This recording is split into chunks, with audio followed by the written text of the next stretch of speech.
Greetings, comrades. I'm here with my second review of a book that I read this week for the Read Kids Lit read along for the month of November. And if you do hashtag Read Kids Lit, you'll get to find out all about it and see all the great videos that are out there about children's books that people are reading. So the book that I'm reviewing right now is called Greenglass House by Kate Milford. Well, first of all, as usual, let's start out with the cover. I don't know if you can see this or not. It's really a great illustration on this cover, okay? It's a matte finish.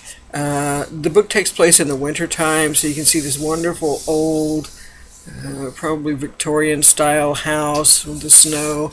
And the paper, actually, the image, you can see it or not, it wraps all the way around, and you can see the house, the Greenglass house sits up on a cliff. So down here on this side, you can see the river, and the parts of the village and stuff. So the image continues all the way around from the front to the back. I like that, and it's really pretty. And it's really good, and it shows lots of snow falling. So the book takes place in the winter, and the main protagonist is a young boy. I think he's about 10. Who's out of school for the winter break. It's shortly before Christmas, a few days before Christmas, I guess.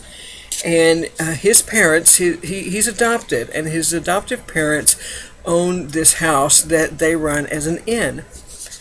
Now, this house used to be owned by someone else a long time ago whose secret identity, if you will, was a smuggler. So his parents are not smugglers, but there are smugglers who stay there, and they don't involve in anything illegal themselves, but they do kind of keep their mouth shut. They don't like call the police when somebody shows up or something like that. So, and in this village where this takes place, there is a company there that kind of wants to control all of the commerce in the town. Maybe not necessarily own every store, but the supply line to every store. So one of the reasons why the smugglers are considered to be not just bad guys by everybody in the town is because the company is like capitalism at its worst, perhaps, because they control everything. They have a monopoly. They charge way too much that the people can't afford and stuff like that. So the smugglers want to bring things in at and sell them at lower prices, obviously. And so the company and the customs agents are always, there's just this ongoing thing with the smugglers, right? So, when this takes place, it's the winter vacation. Milo is a young boy who, he doesn't like things that are unexpected. He doesn't like surprises. He likes for everything to be orderly and neat and just nothing blindsiding him, right? So he really looks forward to this Christmas vacation. People don't come to the inn during this time, so he gets to stay at home, and spend some time with his parents. So they're getting ready for Christmas, and all of a sudden they hear the bell ring, and they have to bring the trolley up, and there's a guest, right? And Milo's not happy about this because it's going to interrupt his vacation, right? And then there's another guest, and another, and another, and there ends up being like five guests that show up here out of the blue at the house during his winter vacation. So the mom recruits. She gets in touch with the person who usually cooks for them and comes back. Her daughter, who runs a bakery, comes back, and the younger daughter is there, and who's about Milo's age. So Milo's having to deal with all of this, and their parents, they can't turn them away. They have to let them stay there, even though they know that he really is not going to like it.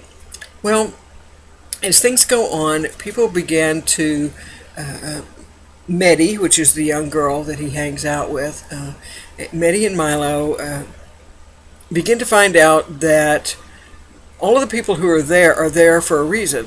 It's not circumstance or it's not happenstance really, or a fluke. They all came there to that house for a particular reason, which probably has something to do with the past and some kind of secret, maybe a secret treasure.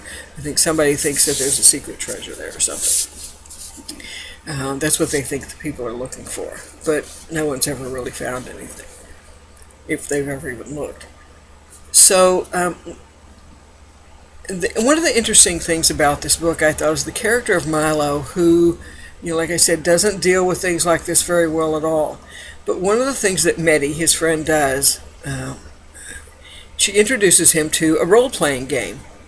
And she creates this character for him to play and all of that kind of stuff. And he can do things when he's pretending to be this character that he probably couldn't do as himself. And not superhuman strength or anything like that. Just normal stuff. But that he just, if he weren't pretending to be this other character, he would probably just be spending all the time in his room.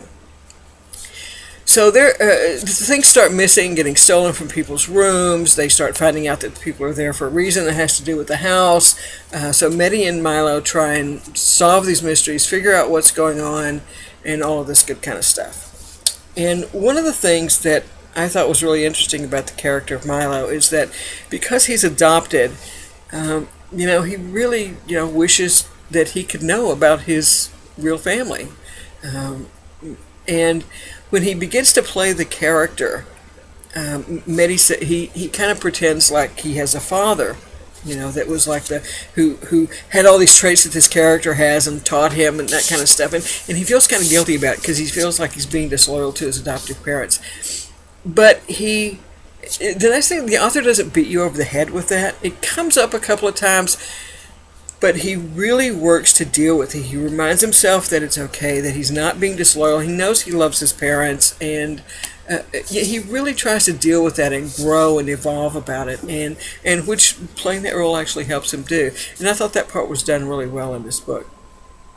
So it is a bit of it's an adventure, I guess, but it's probably more along the lines of a puzzle rather than an adventure story, because they become basically snowbound. The bigger snowstorm comes in, nobody can get in, nobody can get out, so they're all kind of trapped there trying to figure out what's going on.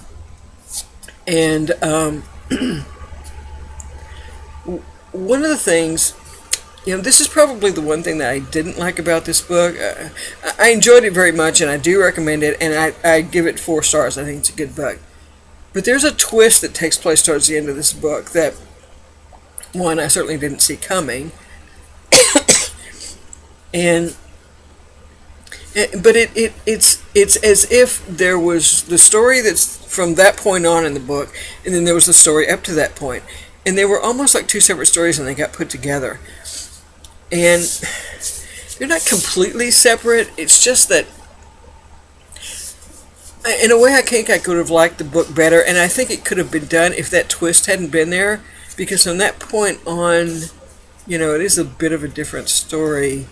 I think the story could have been done and would have worked just as well without that. The other thing that bothered me about it was that once that twist was revealed, there's an obvious way for them to deal with the troubles that are going on there at the end, and it doesn't even get mentioned, doesn't even considered. It does later on, but not at that time. And that was kind of seemed like an obvious plot device.